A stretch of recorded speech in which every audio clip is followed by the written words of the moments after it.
MLA கொலை வழக்கில் கண்டறியப்பட்ட குற்றவாளிகளுக்கு தண்டனை என்ன என்பது குறித்த விவரங்கள் வெளியாக வேண்டியிருக்கின்றன.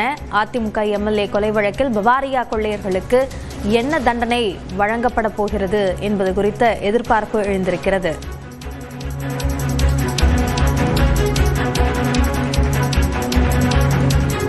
கும்மிடிப்பூண்டியில் 2005 ஆண்டில் அதிமுக எம்எல்ஏ கொல்லப்பட்ட வழக்கில் 4 பேருக்கு தண்டனை என்ன என்பது தெரியவர இருக்கிறது.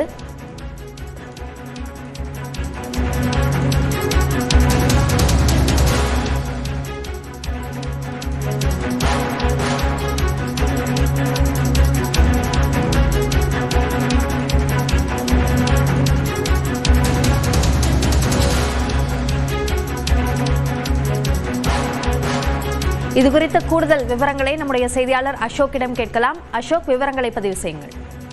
அபிநயா, கும்மிடிப்பூண்டி தொகுதி முன்னாள் அதிமுக எம்எல்ஏ கே சுதர்சனம் பௌதிய கொலையாளர்கள் சுட்டு கொலை செய்யப்பட்ட வழக்கில் 3 பேர் குற்றவாளிகளை இன்று சென்னை சிறப்பு நீதிமன்றத்தில் அழைத்து வந்திருக்காங்க.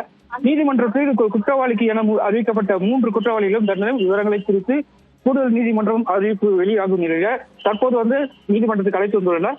திருவள்ளூர் மாவட்டம் கும்மிடிப்பூண்டி அதிமுக எம்எல்ஏ பிற்படுத்தல் நலத்துறை அமைச்சராக இருந்த பொழுது கடந்த 2005 ஆண்டு ஜனவரி மாதம் 9ஆம் தேதி அதிகாலை 2:45 மணி அளவில் இவரை தளவில் உள்ள அவரது வீட்டிலே கதவை உடைத்து புகுந்து 5 பேர் கொண்ட கும்பல் தரமாரியாக துப்பாக்கி சூடு நடத்தினார்.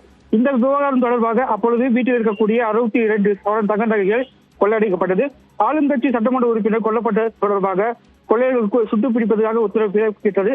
இந்த நிலையில அந்த குற்றவாளிகளை பிடிப்பதற்காக 5 தனிப்படைகள் அமைக்கப்பட்டன.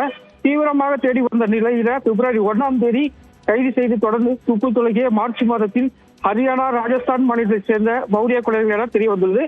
இந்த நிலையில் இந்த 3 பேரும் குற்றவாளிகளை கைது செய்து 20 ஆண்டுகள் கழித்து தற்போது தீர்ப்பு இன்னும் சில நேரத்தில் வெளியாக உள்ளது. அபிநயா, தற்போதைய விவரங்களுக்கு நன்றி அசோக்.